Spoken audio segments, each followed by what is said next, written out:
Nze kwa guswali Kairingu Museveni Democratic avenues zonna ez'okukyusa obuyinza wazizanyiramu. Bwe tugenda mu kalulu Kairingu gwe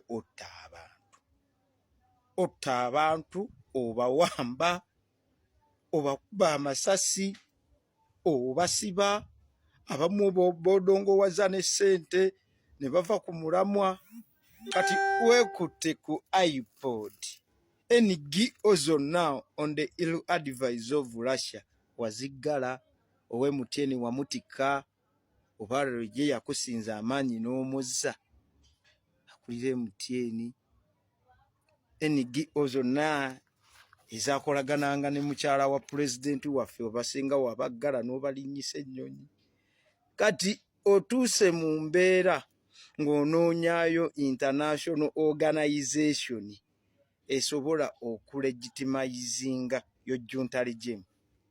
Omanyiddwa mu kukwata ssente n'owadozi fake international organization mbu Kairingu terrorist Museveni assassin of the creed buba muwadde engule ya search and search ujinga byonna tuze tubiraba.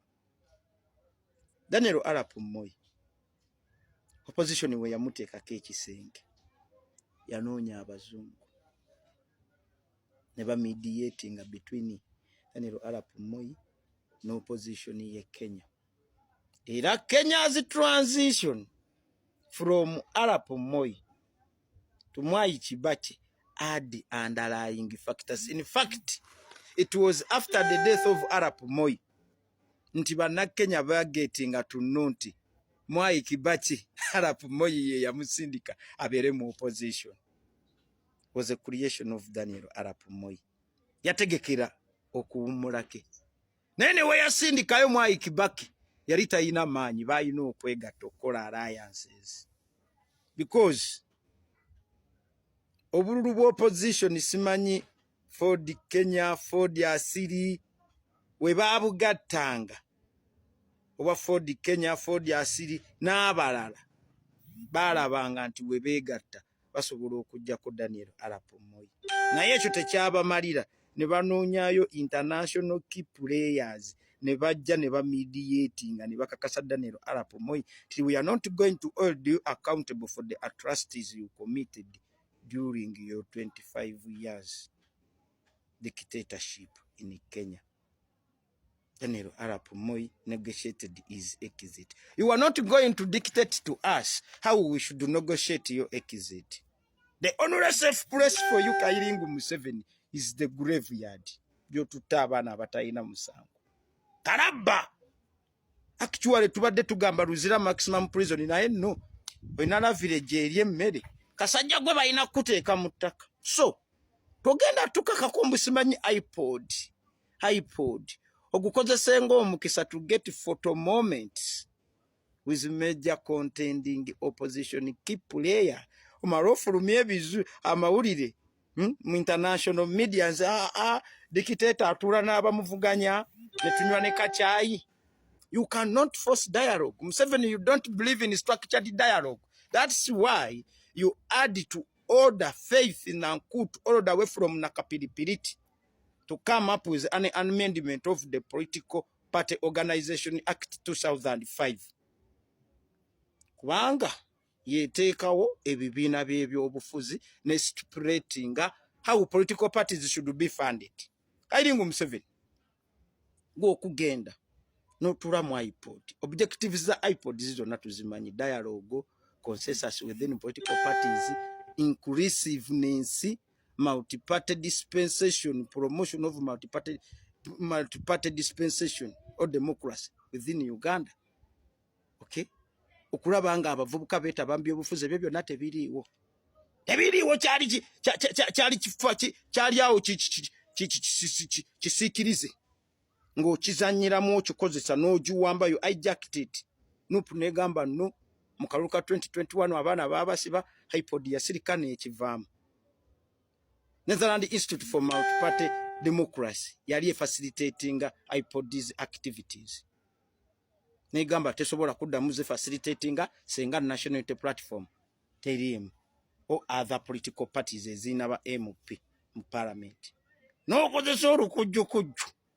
Nokozesa olukujju because you need international legitimacy. When you had just captured the power as a rebel, you badly needed the power Kawanga Semwogerere to legitimize your junta regime before the international community. Sindio, is that okay?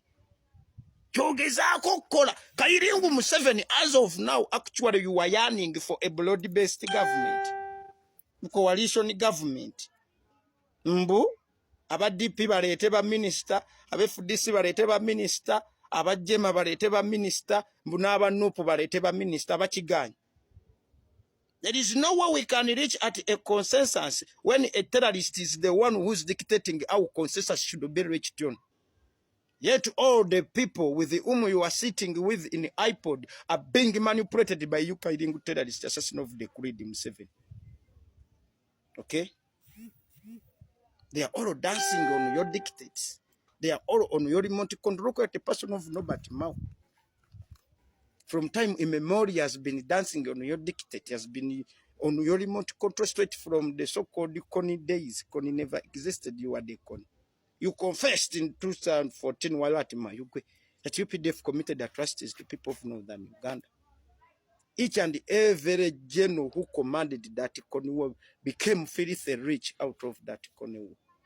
So you can Kairingu Museveni. Togenda dictating to us. How we should actually host you out of power. Nobody Mao Kairingu. That ujingo of transition you were promoting. Take a leaf from the Kenyan transition. Which are the underlying factors? A person of your caliber cannot talk about transition. Nobody Mao. Before you talk about transition, let us have independence of institutions. We have the judiciary. Okay? We have the judiciary. Let the judiciary be independent. We have to first do our level best. Okay? To stop Kairingu Museveni from subverting the powers of institutions. We are fed up of stronger men. Stronger man Kairingu Museveni, who subverted the powers of each and every institution in Uganda. The police, the army, the judiciary, what and what. Kenyan transition from Arap Moi to Mwai Kibaki are the underlying factors. Private sector independent. The judiciary is independent in Kenya. The army is independent. Institution is really independent. They can stand on their own. That's why the judiciary had the audacity actually to consider the 2017 Kenyan election null and void and ordered for fresh election, which the judiciary can't do. The terrorists you are obunobing with you, Kairingu, Guiringu, nobody Mao does not believe in structured dialogue.